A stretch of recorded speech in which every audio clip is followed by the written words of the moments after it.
Chinese President Xi Jinping showing off his pro-business stance after meeting with Chinese tech executives this week. Could this be a bullish sign for investing in China? Well, joining us now is Ruchir Sharma from Rockefeller International. Ruchir, so should investors believe Xi this time? And even if so, for how long before Lucy pulls the free market football again?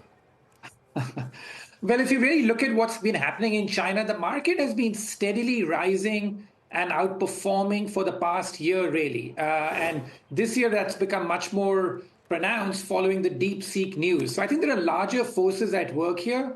Surely what Xi Jinping is doing and saying matters a lot. And one of the more notable statements today was when he said that it's okay for China to get rich first and then to pursue common prosperity. But the Chinese market had just become far too cheap. And it was trading at a fraction of the valuation of the US, let's say.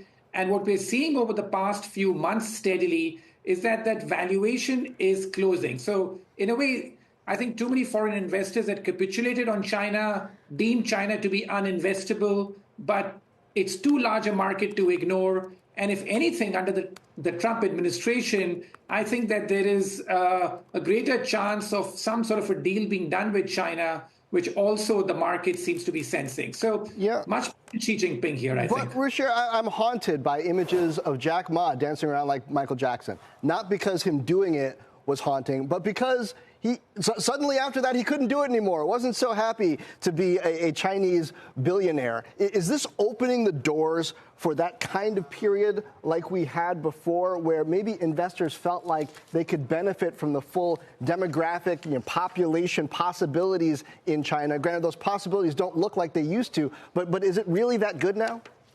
No, I don't. As I said, that on China, like I've always had a bit of a nuanced view. I still feel from an economic standpoint, the challenges are great, which is that the debt and the demographics are such in China where the economy is unlikely to grow on a trend basis of much faster than, let's say, 2.5% or 3%. So I think that's a major step function change from what it used to be. But it is still the world's second largest economy, still the world's second largest equity market. And there are diamonds to be found in the rough. So in fact, one of the things that I wrote about at the beginning of this year was that my favorite pair trade in the world was to be long BYD and short Tesla, because here was BYD, which is such a great sort of car manufacturing company. At that point in time, I wrote about it. It was trading at a valuation of $100 billion, and Tesla was over $1 trillion, even though BYD's sales were 2.5 times that of Tesla, and also that BYD was more profitable.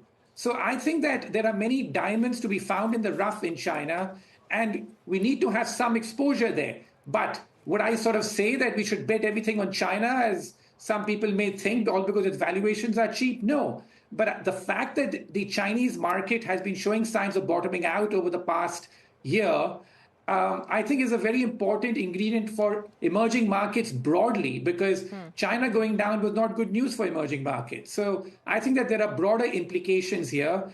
And I think that there is an even grander pattern emerging, which is the international markets are starting to outperform the US after a very long period of time. So in that way, I think that those are the real headlines here. I do want to get your thoughts on the fact that the U.S. and Russia just ended the first high-level talks since 2022, as you see these Ukraine peace negotiations now potentially hanging in the balance. When you think about the impact that the beginning of this war had on global growth, global inflation, what could conflict resolution mean for markets?